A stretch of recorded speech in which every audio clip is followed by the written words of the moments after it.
Bonsoir à tous, bienvenue sur le plateau Equinox Soir, votre décryptage quotidien de l'actualité de lundi à vendredi, 19h, 21h, 18h, 20h, Greenwich Mean Time. C'est la deuxième mise en garde du préfet des Hauts-Plateaux au chef des Bamendjou, abondamment relayé sur les réseaux sociaux, qui est venu mettre au grand jour la difficile cohabitation entre l'autorité traditionnelle et la préfectorale. Pour Yampen Ousmanou, Sa Majesté Sunkudu Jean Rameau a continué, en dépit de la première mise en garde, à agir en marge des textes en vigueur, au travers des propos de nature à mettre en péril la stabilité des institutions républicaines et la légitimité de celui qui les incarne. Au cours d'une séance de travail ayant réuni une soixantaine de têtes couronnées autour de lui à Bafoussam, le ministre de l'administration territoriale leur rappellera ceci, je le cite: Paul Biya est le chef suprême des chefs traditionnels.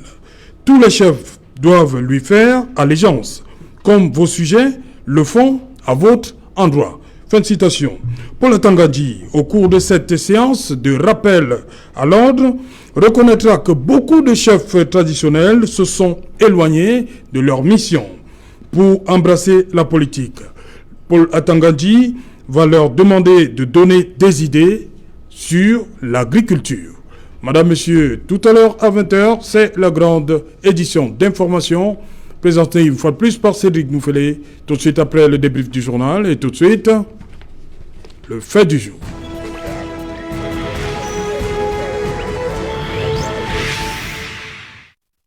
Minat et autorités traditionnelles de l'Ouest, où est le problème? Pour tenter de répondre à cette question, nous avons invité en plateau ce soir Dr. Nick Ngwanyam. You're welcome. Happy New Year. Happy New Year. Thank you. And Happy New Year to our listeners. I think it's the first time I'm coming back here this year. And we have a very exciting topic tonight. Thank you very much. Voilà. Paulinho, bonsoir. Bonsoir, c'est Jean-Lin. Mes vœux de bonne année une fois de plus au Camerounais. J'étais là le premier déjà, donc je renouvelle mes vœux de bonne année au Camerounais. Heureux d'être encore là ce soir. Paulinho, on n'a pas Costa. Vous êtes zaïrois? Non, je ne suis pas zaïrois. Vous êtes nostalgique du Zaïre? Non, pas du tout. Certainement pas. C'est une époque qui nous rappelle beaucoup de mauvais souvenirs, en fait. Comment ça?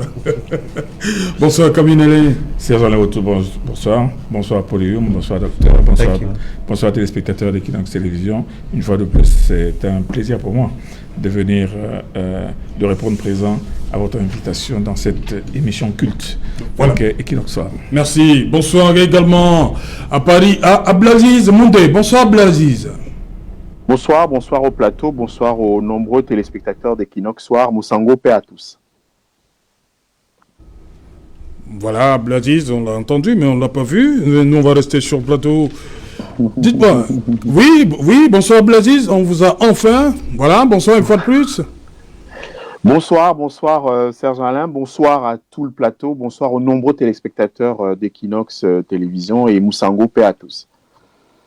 On revient à vous tout à l'heure. Kamine, la première question, je vous la pose. Une seconde mise en garde du préfet des Hauts-Plateaux à l'endroit du roi des Bamendjou. Peut-on parler, à ce stade-ci, d'acharnement?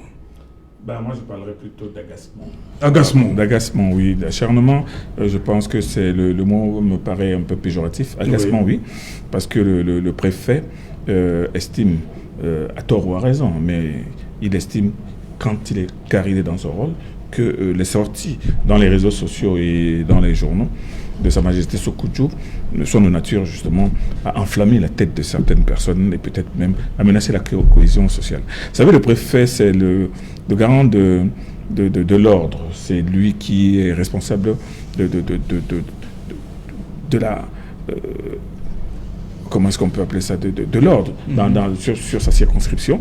Il est tout à fait normal qu'il veille, notamment cette période particulièrement agitée de l'histoire du Cameroun. Vous savez, le Cameroun est secoué, ballotté par de multiples crises, et notamment maintenant la région de l'Ouest, qui elle-même commence déjà à subir des effets collatéraux de la crise anglophone. Moi, je pense que le préfet a estimé que les sorties tout de même, il faut le reconnaître, assez fracassante de Sa Majesté Sokudjo, devrait prendre un terme.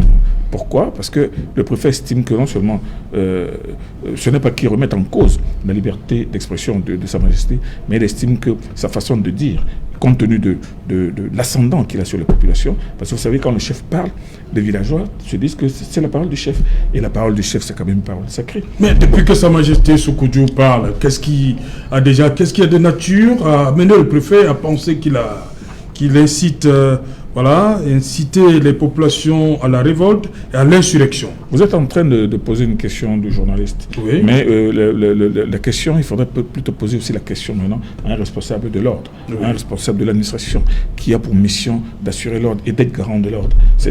Parce qu'il ne faut pas vous situer seulement, vous, à la place du journaliste qui donne l'information, qui répercute l'information. Mais il faut tenir compte de la réalité sur le terrain. Et la réalité, c'est... Mais comment nous sommes au niveau de la deuxième mise en garde. Est-ce qu'à la première mise en garde, parce que le préfet dit inciter les populations à la révolte.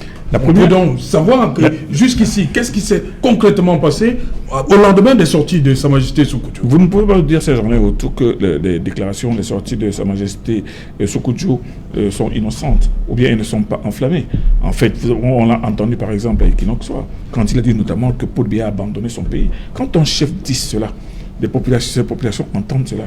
C'est de nature à les mettre dans une sorte de courroux. Moi, je pense que dans la situation dans laquelle ce préfet se trouve, c'est-à-dire qu'il est normal qu'il se taise ou qu'il ne prenne pas des dispositions pour demander à Sa Majesté Sokudjo de mettre un peu d'eau dans son vin et de tenir des propos beaucoup mieux policiers et moins iconoclastes, surtout à l'endroit du chef de l'État, parce que Sa Majesté Sokudjo n'est pas justement tendre à l'endroit du chef de l'État.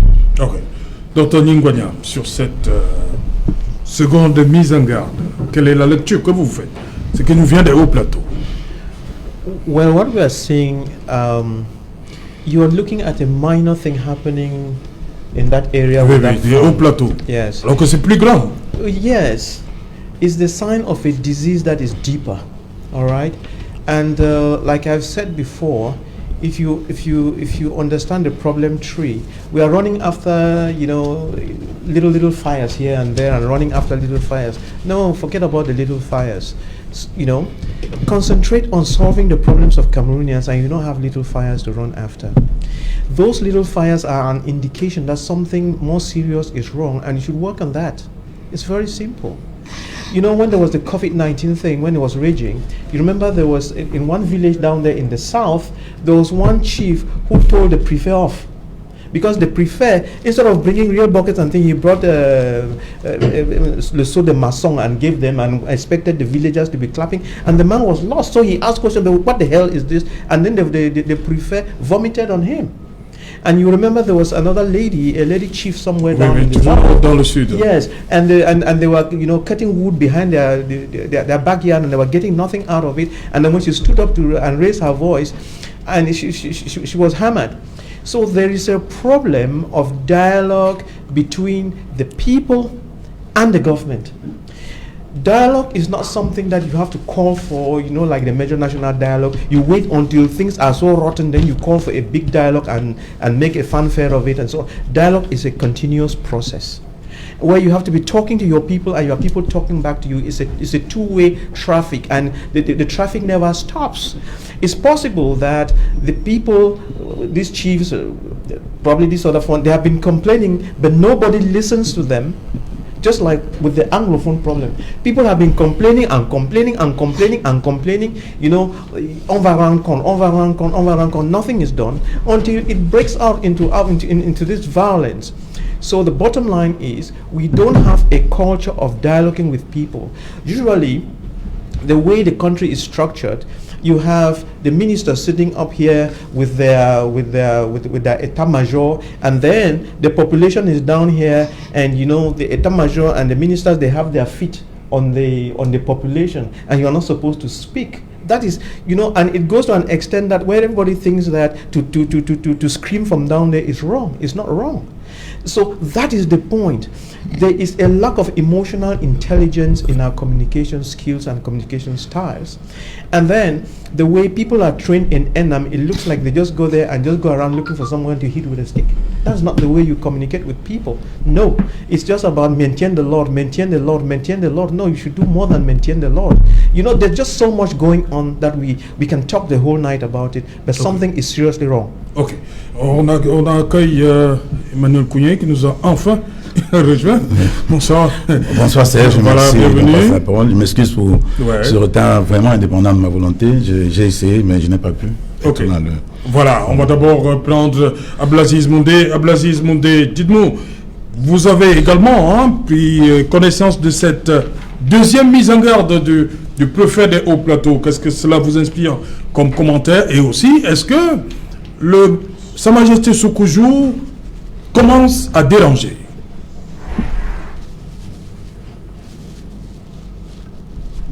La parole d'une personnalité au Cameroun qui n'est pas identifiée comme membre du Rassemblement démocratique du peuple camerounais dérange par nature. C'est-à-dire que la nature du système, c'est la nature du régime.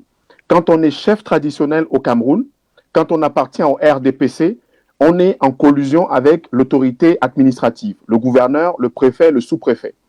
Dans le cas d'espèce, Sa Majesté Soukoujou a utilisé et utilise un canal, les réseaux sociaux, donc sa page Facebook, pour donner son avis sur un certain nombre de sujets nationaux, de sujets d'intérêt au Cameroun. En l'occurrence, la crise anglophone ou les questions de gouvernance du pays. C'est un citoyen. C'est pour cette raison que dans notre pays, il y a une confusion habituelle des genres et un deux poids, deux mesures. Il y a un certain nombre de chefs traditionnels au Cameroun qui sont premiers ministres, comme John Gouté, chef supérieur des Barombi, comme Ibrahim Bomonjoya, qui est roi des Bamoun, comme Fon Angwafor III, qui est chef de Mankon, Jacques Famennongo, chef supérieur dans sa localité, Kavaye Djibril, qui est l'amido de Mada, ou encore, je peux citer, la liste est infinie. Ces personnalités ont droit au combat politique, pour revenir au terme du ministre de l'administration territoriale qui a mis en garde également les chefs traditionnels. Mais le chef Soukoujou n'a pas droit, justement, de donner son avis sur le plan politique. C'est pour cette raison que je dis que quand on n'appartient pas au Rassemblement démocratique du peuple camerounais, on dérange par nature. Et tout à l'heure, sur le plateau, on a dit, vraiment, et je partage ce propos, que l'administration territoriale, c'est une administration territoriale de type colonial, avec des réflexes de répression. C'est-à-dire qu'on est dans la culture de l'administration d'outre-mer où celui qui est en face de vous doit être neutralisé. Ce n'est pas un partenaire. On a parlé tout à l'heure d'emotional intelligence. Et dans le cas d'espèce, le sous-préfet, le préfet des Hauts-Plateaux, Yampen, qu'est-ce qu'il fait au chef Soukoujou? C'est exactement la même chose dans le domaine des marches au Cameroun. Quand vous êtes du RDPC, vous marchez pour dire Paul Biya, Oye, Paul Biya, Ayop, mais quand vous demandez une marche pour exprimer votre avis sur des questions citoyennes, eh bien, on fait de la préventive, on vous interdit la marche. Deux poids, deux mesures. Vous avez des lamidos, des chefs traditionnels comme Yerima Aboubakari de Rey Bouba qui a tous les droits, mais Soukoujou n'a pas de droits. Vous avez des personnalités comme Ibrahim Bomonjo à Sa Majesté, le roi des Bamoun, qui est représentant permanent, chef de la délégation permanente de la région de l'Ouest pour le compte du RDPC. Et le ministre Atangandi dit dans son texte que les chefs traditionnels sont les garants des us et des coutumes et qu'ils n'ont pas le droit de se livrer au combat politique. Et pour terminer sur cette séquence, Serge Alain Autou, il faut rappeler que dans notre pays, l'Assemblée des chefs traditionnels du Ngondo est allée à la 4e commission de tutelle de l'ONU pour demander l'indépendance du Cameroun. À la fondation de l'Union des populations du Cameroun étaient présents le Koumzé, les Foulameyong. Donc le Koumzé, c'était l'Union des chefs traditionnels Bamileke, les Foulameyong, ceux du Sud Cameroun, et un certain nombre de chefs traditionnels. Les chefs traditionnels au Cameroun ont toujours joué un rôle politique. À partir de 1977, avec le décret du 15 juillet 1977, on a neutralisé cela en faisant des auxiliaires de l'administration. Et aujourd'hui, on applique à la tête du client ce décret en fonction de ce que vous êtes opposant ou en fonction de ce que vous n'êtes pas avec le pouvoir ou pas. Abdelaziz pour ce premier jet. Paul Youm, vous étiez, parce que le préfet fait allusion à, c'est-à-dire la première mise en garde, c'était à la suite de la rencontre du 18 juillet à Bamendjou. Rencontre du C3, cadre citoyen de concertation. Qu'est-ce qu'il vous a dit? Qu'est-ce que vous avez fait à Bamendjou le 18 juillet? Au point d'inquiéter le préfet des Hauts-Plateaux. Serge Alain, quand j'ai eu la note du préfet des Hauts-Plateaux l'année dernière en 2020, je suis sorti de ce plateau même un vendredi pour aller pour me rendre. Justement, c'était une rencontre qui avait été organisée par plusieurs acteurs, comme vous pouvez inviter vos amis. Ce n'est pas Sa Majesté Sékou-Djo qui organise la rencontre, je précise. Ce sont des acteurs qui sont ici à Douala, qui ont voulu faire venir Sa Majesté Sékou-Djo. Et il a dit non, c'est mieux que vous veniez à Bamendjo, à mon palais. Et nous étions dans les appartements privés du chef. Ce qui veut dire que nous n'étions pas dans l'espace qui est réservé au public. Deuxième élément que je voudrais dire, c'est que cette réunion a été déclarée. Il y avait même des caméras. Vos confrères de notre chaîne étaient présents. Donc ce n'était pas une réunion qui était dans la chambre, qui était cachée. C'était bien c'était une discussion, disons ça. C'était une discussion qui était publique du moment où il y avait des caméras et qu'il y a eu l'information. Ce qui se passe avec Sa Majesté Sékou-Djo, c'est que c'est, comme Abdelaziz Moundela a dit, c'est un chef traditionnel qui n'entre pas dans le système de régime en place. Moi, je veux dire, le ministre Atangandi s'est trompé de lieu. Ce n'est pas à l'Ouest qu'il devait tenir son discours. C'est au congrès du RDPC où il devait tenir ses discours. Pour dire à ses camarades, Bombon Joya, le Lamido de Rebouba, tous qu'ils ont chef traditionnel, que comme vous voyez, quitter le parti, quitter la politique, le chef d'État a eu tort de vous nommer. Parce que vous ne devez pas faire la politique, vous devez rester chef traditionnel. C'est au congrès du RDPC qui va aller dire, ce n'est pas à l'Ouest. Maintenant, pour revenir au cas de Sa Majesté Sékou-Djo, Sa Majesté Sékou-Djo, vous savez, c'est un monsieur qui a traversé les époques. Il a lutté lorsqu'il y avait la guerre pour l'indépendance du Cameroun. Il a connu le président Idjo, il a connu le président Biya. Il m'a même personnellement, au cours de la rencontre là-bas, raconté son amitié qu'il avait avec le prince René Bel, qui était son ami, qui venait chez lui, avec qui il partageait de bons moments. Et c'est même là-bas où j'ai su que la statue qui est au rond-point a été faite par un fils de Bamendjo. Oui. Parce que là-bas, j'ai visité tout le musée de Sa Majesté Sékou-Djo. Étant donné donc qu'il s'impose comme un leader traditionnel, un leader charismatique et même un leader administratif du point de vue qu'on dit entre guillemets que les chefs traditionnels sont auxiliaires de l'administration. Mais être auxiliaire de l'administration ne veut pas dire être un vassal de l'administration. Et c'est pourquoi d'ailleurs même le chef de l'État, observez bien à chaque fois qu'il se retrouve face à un chef traditionnel, l'attitude qu'il a vis-à-vis des chefs traditionnels, il a une attitude de respect, et ceux qui parlent en son nom, comme le ministre Atangadi, doivent prendre exemple sur lui. Et je veux dire une autre chose, c'est que ce préfet, c'est la deuxième fois. Je ne suis pas sûr qu'il peut s'adresser à un sultan de Bamoun. Je ne suis pas sûr qu'il peut s'adresser à un Lamido.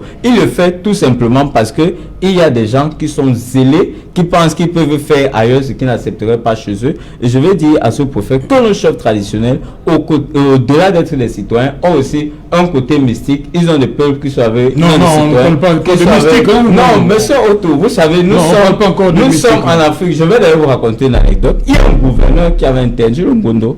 Vous savez ce qu'il a eu? Il a perdu 2 enfants pendant cette période-là. Vous croyez que c'est anodin? Pas noyade. Vous croyez que c'est anodin? Pas noir, effectivement. C'est pour dire que nous sommes en Afrique. Il y a des, si vous voulez prendre ça pour une coïncidence, c'est pour dire que nous sommes en Afrique. Il y a des choses qui, au-delà de ce que nous voyons, qui existent et qui vont avec notre atmosphère. Donc, quand un préfet se permet de piétiner ainsi la tradition, d'insulter le chef, entre guillemets, d'insulter un chef, c'est tout le peuple Bamendjo qui l'insulte. Et je ne pense pas qu'il accepterait que nous autres puissions insulter son sultan ainsi. Donc, je ne suis pas d'accord avec ce communiqué de ce préfet. Emmanuel Pouillet, pour vous, ce qui se passe du côté des Hauts-Plateaux, il s'agit de quoi? Comme a dit Abdelaziz Moundé, quand on appartient pas au RDPC, c'est comme ça? Parce que Sa Majesté Sékou-Djo ne rentre pas dans un certain discours, c'est ça? Pour moi, il s'agit d'une situation normale. Normale. Je vais vous surprendre. C'est une situation normale. Dans l'environnement dans lequel nous nous trouvons, c'est tout à fait normal que le préfet de Haut-Plateau se comporte de cette manière. Vous ne pouvez pas, en 2021, avoir une école où on forme des gens au commandement. C'est quoi le commandement? On forme l'administration, le procès de l'ENAM. Oui, on forme des gens au commandement. Alors, M. Yapen a été formé au commandement. Il s'est commandé. Alors qu'il s'agit de manager l'administration publique, on forme des gens. C'est pour ça que pendant les élections présidentielles, il y a des candidats qui ont demandé de fermer cette affaire. Il faut fermer cette affaire. Parce que vous ne pouvez pas laisser les gens, on les forme au commandement, et puis quand ils viennent sur le terrain, développer ce qu'ils développent, nous nous mettons à perdre du temps à critiquer. Le problème est, ça dit qu'il faut aller à la base. Ça ne peut rien donner. Il faut fermer les NAM, et il faudrait créer des facultés qui forment, n'est-ce pas, les civil servants, c'est-à-dire les agents publics partout, et qu'on les sélectionne quand on a besoin d'eux. Ce n'est pas possible que ça se passe ainsi. Donc, pour ma part, ce monsieur fait comme tous les sous-préfets. Et puis, je voudrais que vous sachiez que, imaginez donc un agent public qui donnait son point de vue. Monsieur Yampen est préfet. Hein. Oui, imaginez un fonctionnaire quelconque qui donnerait son point de vue sur un sujet d'actualité. Qu'est-ce qui lui arriverait? Parce qu'ici, c'est un chef traditionnel qui est auxiliaire d'administration par un mécanisme. Ça veut dire que si on ne peut même pas permettre au chef traditionnel de donner leur point de vue sur les sujets d'actualité, le fonctionnaire est forcément RDPC. Ça veut même dire qu'il n'a pas sa place au conseil régional. Ouais. Non, le fonctionnaire, lui, il est forcément RDPC. Et les gens vont vous dire, nous sommes installés partout. Parce qu'ils supposent que le commandant de brigade, le sous-préfet et le chef du village, dès qu'il est président de la République, son parti se trouve partout parce qu'ils vont se réunir et puis ça va faire son parti.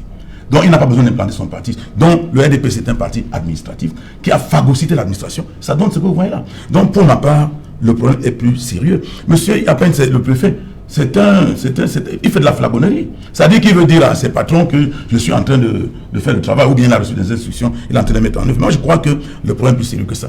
Tant que le système est celui que nous avons là, il y aura des choses de cette nature. Et puis, quand il fait ça, ça fait peur à tous les autres chefs. C'est pour essayer de faire peur à tout le monde. C'est pour dire aux chefs traditionnels que vous êtes forcément du RDPC. Vous n'avez pas le droit de donner des avis contraires sur des sujets d'actualité. Le chef Sokodjou pense qu'il peut donner des points de vue qui sont personnels. Mais il le rappelle à l'ordre qu'il le fait. Ça, il le menace. C'est pour lui dire que... Parce qu'il dit que face à ces dérives, je vous invite à faire preuve d'un sens élevé de responsabilité digne de votre statut de gardien de la tradition. Donc c'est lui qui définit, n'est-ce pas, ce que c'est que le sens de responsabilité. Il veut lui dire, alors est-ce que ce jeune monsieur que je connais parfaitement, a-t-il les moyens de donner les leçons au chef Sokodjou? Est-ce qu'il a les moyens? Quand on regarde monsieur Yapen et le chef Sokodjou, quand on regarde leur cursus, quand on regarde ce qu'ils ont fait dans la vie, les combats qu'ils ont menés, je crois qu'il est très mal placé, sauf si la loi des grands nombres ne le compte pas. Qui veut dire que quand on a beaucoup vu, on a beaucoup plus d'expérience. Et quel est le culot? Comment peut-il arriver à ça? Donc, moi, je crois qu'il est en train de faire un boulot. C'est un agent du commandement qui commande, comme les fonctionnaires fonctionnent, et on ne peut ni gérer un pays, ni le développer avec ce type de personnages. Donc, pour ma part, ils sont nombreux, ces gens-là. Il faut que les sous-préfets disparaissent. Il ne faut pas seulement fermer les noms. Il faut que les sous-préfets disparaissent. Parce que si vous allez au Nigeria, il n'y a pas de... On peut avoir un maire et un sous-préfet. Ça, c'est un double emploi. Au Nigeria, il n'y a pas de sous-préfet. Il n'y en a pas. Okay. Il y a un maire. Et puis les gouverneurs n'ont rien à faire. Il y a déjà des présidents des régions, ils n'ont rien à faire. Le préfet peut être le représentant de l'administration, c'est normal. Donc, qu'on cesse de nous fatiguer avec cet arsenal de personnages qui n'ont rien. Ça, c'est. Moi, je crois que ce que le préfet fait là, c'est parce qu'il n'a même rien à faire. Il n'a rien à faire, ce type-là. Parce que vous voyez, le département de la MIFI, on l'a charcuté en 3 départements. Oui. On l'a mis dans un truc exigu où quand il se tourne, il voit le chef Sokodjou, il voit le chef Baham, il ne voit plus aucun chef.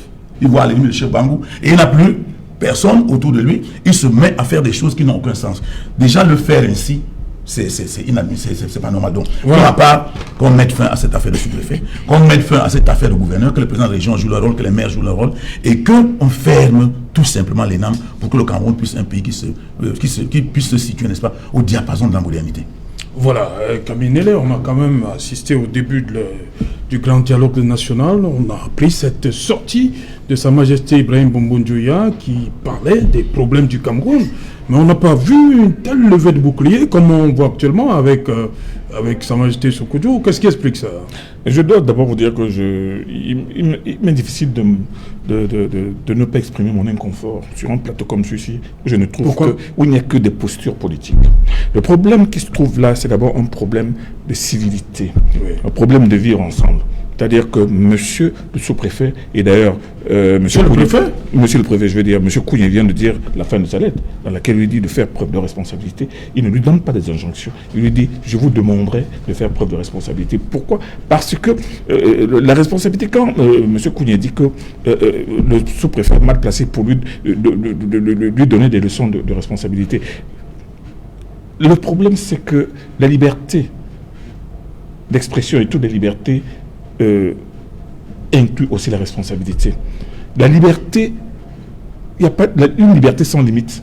est une liberté qui devient dangereuse. Le fait qu'aujourd'hui, parce que les gens peuvent s'exprimer dans les réseaux sociaux, parce que les gens peuvent écrire tout ce qu'ils pensent, parce qu'ils ont cette liberté de le faire, il n'y a plus aucun respect, il n'y a plus aucune civilité. Si l'on demande que M. Sékou-Djo soit respecté parce qu'il est chef traditionnel, donc Paul Biya, lui, ne doit pas être respecté, lui qui est le chef de l'État, parce que les propos que tient le chef Sékou-Djo ne sont pas des propos forcément, c'est pas des propos très gentils, c'est pas des propos tellement amènes.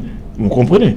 Or, maintenant, quand le préfet qui est là, qui dit faites attention, depuis un certain temps, vous tenez des propos susceptibles d'enflammer les populations. Mais moi, je ne pense pas que, d'abord, il est dans son rôle, et ensuite, il a fait une réflexion qui est absolument normale, parce que n'importe quel responsable administratif à sa place aurait eu le même réflexe, surtout un responsable civilisé comme celui-là. Donc, moi, je ne vois pas pourquoi on est en train de vouloir transformer le préfet en bourreau et le chef Sékou-Djo en victime, lui qui, au départ, a tenu des propos assez incendiaires à l'endroit du chef de l'État dans des sorties, aussi bien dans les réseaux sociaux que dans les journaux. Moi, je pense que nous ne sommes pas ici pour dire des choses qui devraient faire plaisir à certaines personnes. Nous sommes là pour analyser une situation. Est-ce que le chef Sékou-Djo a le droit d'invectiver et de faire preuve d'irrévérence vis-à-vis du chef de l'État? Ça, c'est la question. Maintenant, le sous-préfet, le préfet, a-t-il le droit ou a-t-il le devoir, a-t-il la mission de le recadrer? Parce que ce que j'ai retenu, par exemple, depuis cet incident et depuis la tournée de M. Tangandji, les gens retiennent les ultimata que M. Tangandji a donnés au chef traditionnel. Mais ils oublient que le chef de M. Tangandji a demandé aux chefs de conseiller à leur population, à ces populations de conseiller leurs enfants de rentrer, de sortir de brousse et de venir dans les DDR. Il a demandé aux populations de collaborer et vraiment d'essayer d'apaiser cette situation. Mais on ne voit pas cela, on n'entend pas cela. On regarde tout simplement qu'il est en train de mettre des sous-préfets au pas et qu'il leur demande de faire de l'agriculture. Moi, je pense que ce sont des anecdotes. Le Cameroun, aujourd'hui, le docteur Mwani a dit des choses au début de son propos en disant qu'il ne faudrait pas qu'il y ait une multiplication de feux. Et au Cameroun, il y a une multiplication de feux. Que ce soit le sud-ouest, que ce soit le nord-ouest, que ce soit l'extrême nord avec Boko Haram, que ce soit à la frontière centrafricaine, où on voit aujourd'hui le Cameroun être envahi, être tout simplement asphyxié par une foule incroyable de centrafricains qui arrivent ici tous les jours.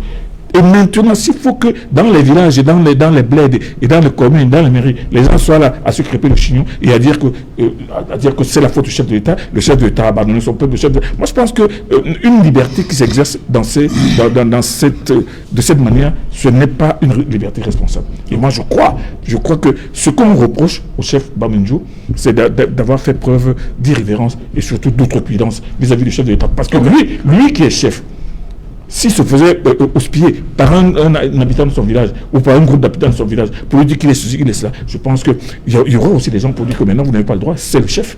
Donc moi je pense que il y a un échelonnage qu'on doit mettre au niveau de l'expression de la liberté au Cameroun, il faut tenir compte aussi des règles élémentaires de civilité. Et c'est réglementaire de la civilité. Moi, j'ai l'impression que la liberté, le libertinage qu'il y a dans les réseaux sociaux pousse les gens à faire que chacun peut dire ce qu'il veut. Et puis basta. Non, c'est pas comme ça. C'est pas comme ça que nous allons construire une démocratie apaisée. Ok. Justement, hier, Bafoussam, le ministre pour la Tangandji, s'adressant au chef, il leur dit ceci: je suis venu vous dire que lorsqu'il faut s'adresser au chef de l'État, il faut trouver les mots justes et le faire de manière confidentielle. Thank you very much. I actually wished I had read that letter written by the Fon himself so that I can interpret it in my own words. But that said, if the chief was rude vis-a-vis the President of the Republic, then it's wrong. Wrong is wrong. But to say he should not express his mind on other issues is not correct. So we are saying that the Fon is right, or the chief is right to express himself, but to be rude towards the president is wrong, because we will also not allow anybody to be rude towards him. And you will see that this issue of rudeness is our collective thing. Cameroonians are very rude people, very, very rude. We don't respect each other. C'est ça le problème. Yeah, we don't respect each other. We don't respect. You see, respect is a fundamental thing. There is something about Minister Paul Atanga that I would probably want to say here. You see, I don't know him very well, but he is he is a man who does what he wants. And I must say that for all other Anglophones that have been appointed in the Cameroon government ever since I was in secondary school till now, he's the only one who is bold enough to tell anybody anything anytime. You will see many other Anglophones, prime ministers, and so all these Anglophones are very le premier ministre, but you have people who are there like Moutongs and so on, and then they say les Anglo. You see, but yeah, on nomme les gens qui sont des moutons, ils font comme ça, là on croit que tous les Anglophones sont des moutons. No. So you see, Atanganji is that person who stands up and tells, you know, and tells people how he feels and what he wants from you, and he says it to your face. And therefore, there's that part of him that I like. But in saying so, I would want him to have some sense of emotional intelligence. Sometimes it's not always about kicking people around and so on and so forth. That issue of emotional intelligence, we must learn it. We must learn respect, how to talk to each other, because that is something we lack in this country. We don't know how to talk to each other. Voilà, Abdelaziz Mondé, cette lettre du préfet des Hauts-Plateaux s'achève par des termes, on va dire, qui... voilà.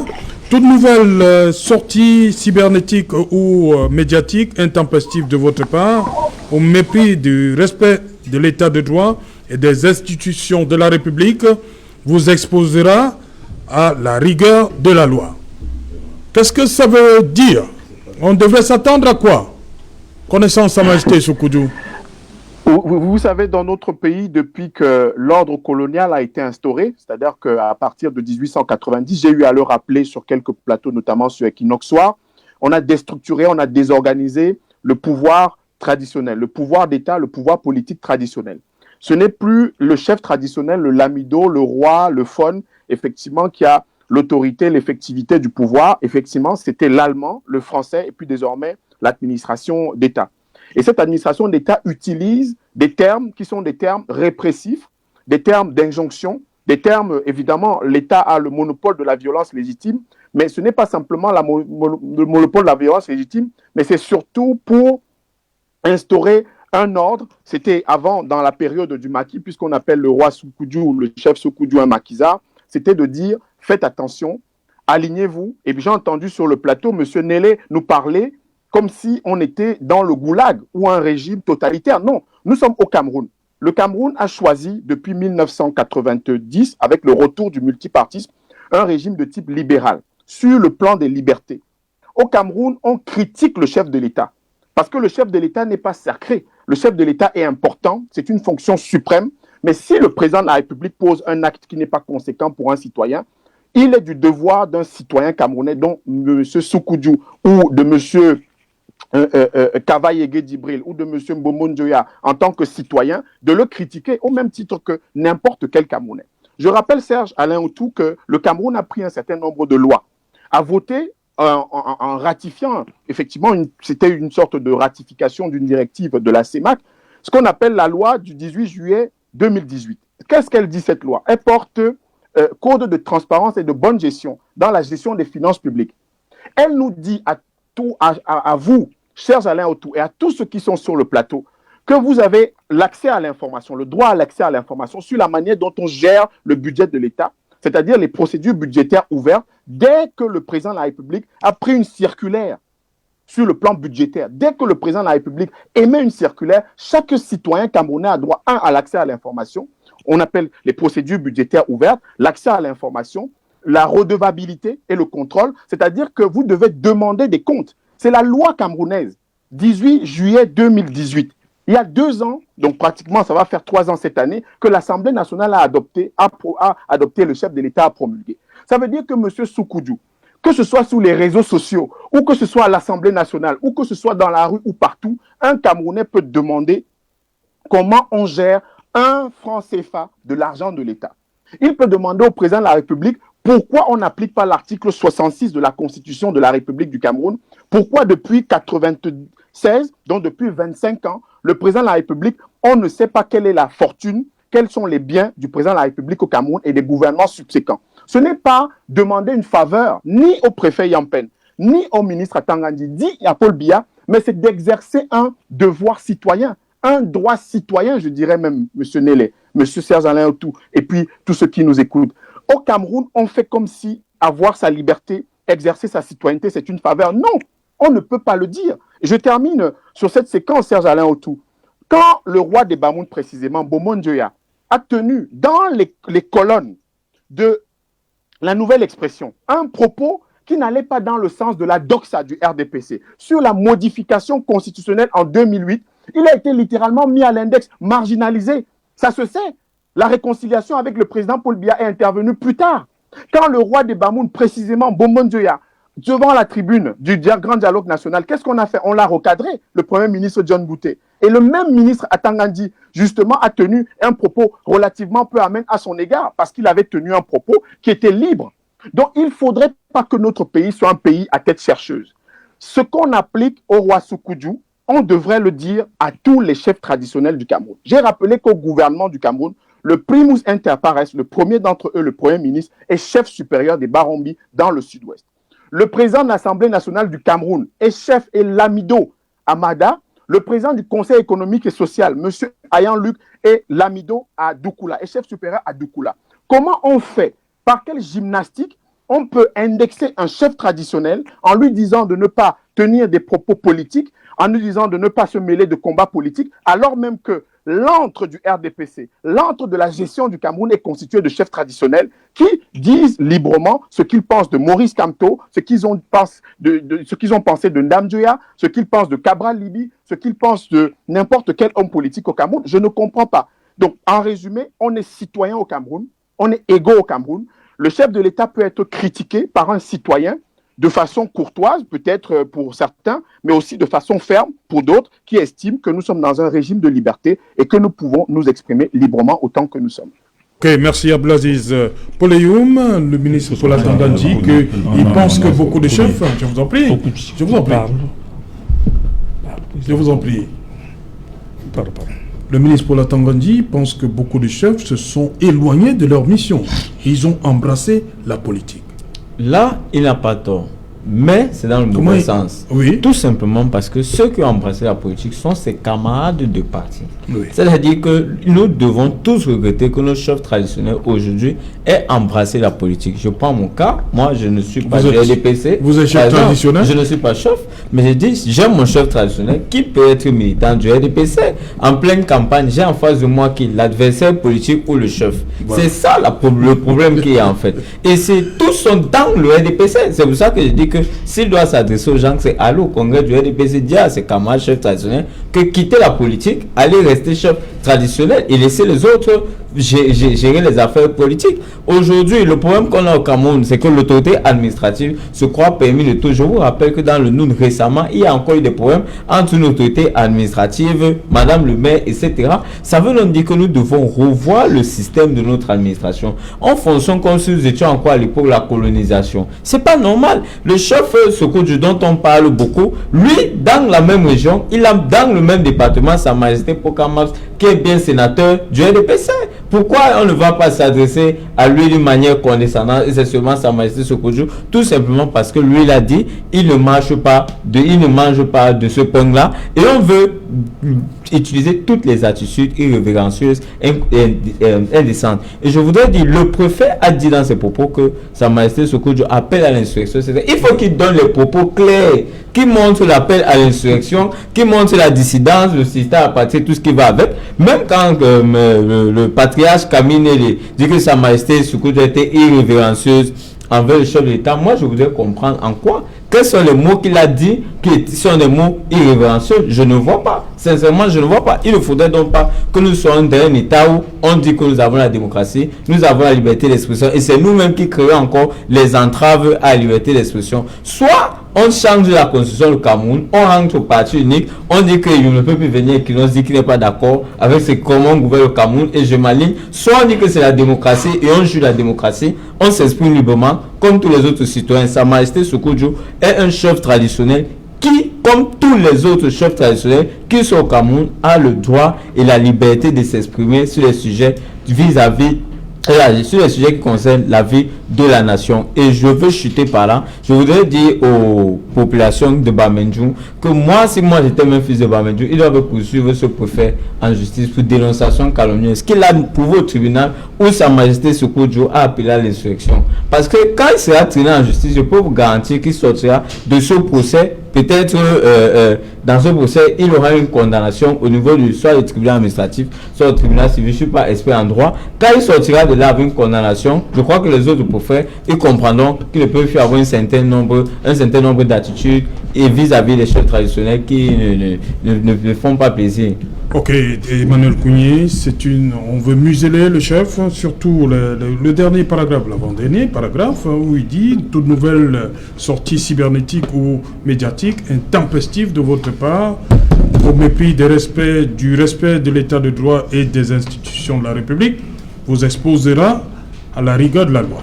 Connaissant Sa Majesté Sékou-Djo, est-ce qu'il peut rester sans communiquer, Sa Majesté? Non, il va communiquer. Je crois qu'il va d'ailleurs communiquer davantage. Et puis, quand il dit que ce que le préfet a fait, c'est un recadrage. Non, on ne recadre pas quelqu'un en lui disant que toute nouvelle sortie médiatique intempestive de votre part vous exposera à la rigueur de la loi. Ça, c'est une injonction. C'est pour lui dire de ne plus faire des sorties de cette nature. Alors, qu'est-ce que le chef Sékou-Djo a dit? Moi, quand le chef Sékou-Djo dit... Il a ajouté intempestive. Encore, il trouve cela intempestif. Ça, c'est de la comment dirais-je, c'est l'insolence même à la limite, hein, de dire que les propos du chef Sékou-Djo sont intempestifs. Et moi, je dis, c'est très grave ce genre de situation. Parce que quand le chef Sékou-Djo dit que le chef de l'État a abandonné son peuple, il peut s'expliquer. Nous avons une crise anglophone. On attend que le chef de l'État dise quelque chose. Le chef de l'État est allé nous dire qu'il est mendiant de la paix. Un mendiant, c'est quelqu'un qui a besoin de quelque chose, mais qui ne peut pas avoir. Ça veut dire qu'il ne nous amènera jamais la paix. Il attend un bienfaiteur. Ce bienfaiteur, parce qu'il faut comprendre ça au premier degré. Quand il dit que je suis mendiant de la paix, ça veut dire qu'il veut que d'autres personnes viennent l'aider à résoudre ce problème. Si vous êtes mendiant de ce crayon, ça veut dire que vous ne l'avez pas et vous ne pouvez pas l'avoir. Donc, quand tous ces propos, on les met ensemble, on s'interroge. Et quand il dit que le chef de l'État a abandonné son peuple, c'est parce qu'il constate que le chef de l'État n'est pas prêt à trouver la solution à cette crise anglophone. Et quand monsieur Atangadji dit que les chefs traditionnels doivent demander à leurs enfants de sortir de la brousse pour aller dans les DDR, c'est bien de le dire. Mais est-ce que ça suffit? Il suffit de dire ça. Puisqu'on dit ça depuis. Vous demandez aux gens de sortir de brousse, ils sont déjà entrés en brousse. Pourquoi? Les gens ont posé un acte. Vous leur dites non, ce que vous avez fait n'est pas bien, faites le contraire. Mais demandez-leur pourquoi vous posez cet acte. Il faut causer avec eux. C'est pour ça qu'on leur demande de s'asseoir avec ces gens-là. Leur demander, votre problème c'est quoi? Qu'est-ce qui vous pousse à faire cela? D'autres disent qu'ils veulent la sécession. Pourquoi vous voulez la sécession? Ils vous diront pourquoi ils veulent la sécession. Et puis ils ne veulent pas s'asseoir avec eux parce que la dictature qui nous gouverne a peur que les anglophones disent oui, nous voulons la sécession, mais vous aussi laissez la dictature. Et parce qu'ils ne veulent pas jamais laisser la dictature, ils ne veulent pas s'asseoir du tout. Donc on connaît où se trouve le blocage. On se connaît surtout le blocage. Et ce pays, il y a déjà 5000 morts environ, selon ce que les gens disent, pour le simple orgueil et des gens qui pensent qu'ils ne peuvent pas s'asseoir avec les autres pour parler des affaires de leur pays. Le chef Sékou-Djo doit parler davantage et doit insister et les mettre ces gens-là mal à l'aise, si ça peut leur permettre, n'est-ce pas, de bouger. Non, j'estime qu'il doit continuer. Il doit continuer à leur dire qu'il n'est pas d'accord. Dès lors que ça les dérange, moi je crois que le message de chef Sékou-Djo est passé. Et je le prie de continuer pour que ça les dérange davantage, quitte à ce que... Vous incitez le chef. Oui, pour la simple raison que s'il n'y avait pas eu la crise anglophone, il n'y aurait jamais eu de grand dialogue. Il n'y aurait jamais eu de centrale, on est là, les conseils régionaux n'auraient jamais eu lieu. On a essayé de faire ça pour les calmer, mais depuis 24 ans, on a voté la loi en 96, et puis on est allé dormir. Mais justement, parce qu'il y a eu la crise anglophone, on est arrivé, n'est-ce pas, à faire un petit pas. Merci. Donc le chef Sékou-Djo continue. Merci. Bonsoir Cédric, au menu ce soir. Bonsoir Serge Alain, bonsoir aux invités. Ce soir, nous parlerons de cette sortie du ministre de l'administration territoriale face aux chefs traditionnels dans la région de l'Ouest. Il a brandi un carton jaune menaçant ces chefs qui ont fait une déclaration, vous vous en souvenez, il y a quelques mois, c'était en 2020, déclaration des chefs traditionnels, déclaration dans laquelle ils ont fait l'autopsie de la malgouvernance et proposé des solutions politiques aux multiples crises vécues au Cameroun. Pour le ministre, ce n'est pas le rôle d'un chef traditionnel de parler de politique, il devrait parler d'agriculture. Vous suivrez comment le ministre menace autorités traditionnelles dans la région de l'Ouest, dans le journal de 20h. Pendant ce temps, ce sont des situations difficiles pour les déplacés internes de la crise anglophone à Bankim et à Fouban. Ces déplacés internes, broient du noir, vivant dans des conditions difficiles. L'assistance humanitaire promise par le gouvernement n'est pas arrivée jusqu'à ces déplacés internes. Leur quotidien difficile, nous en parlerons dans le journal de 20h. Et pourquoi les femmes ne sont pas assez impliquées dans la résolution des crises au Cameroun? La société civile déplore le fait que le gouvernement camerounais n'applique pas une résolution des Nations Unies exigeant l'implication des femmes dans la résolution des crises. Illustration avec la crise anglophone et d'autres crises multiformes qui secouent le pays. Nous en parlerons dans quelques instants. C'est Jala. Voilà, madame, monsieur, dans une centaine de minutes, ce sera dans Equinox Soir, deuxième partie, le temps du débrief. Avant cela, le 20h le plus attendu de la planète, c'est le 20h de Cédric Noufelet. Et tout de suite, madame, monsieur, une page de pub. Je suis Express Exchange, leader du transfert d'argent au Cameroun depuis plus de 15 ans. Via mes partenaires internationaux, MoneyGram, Western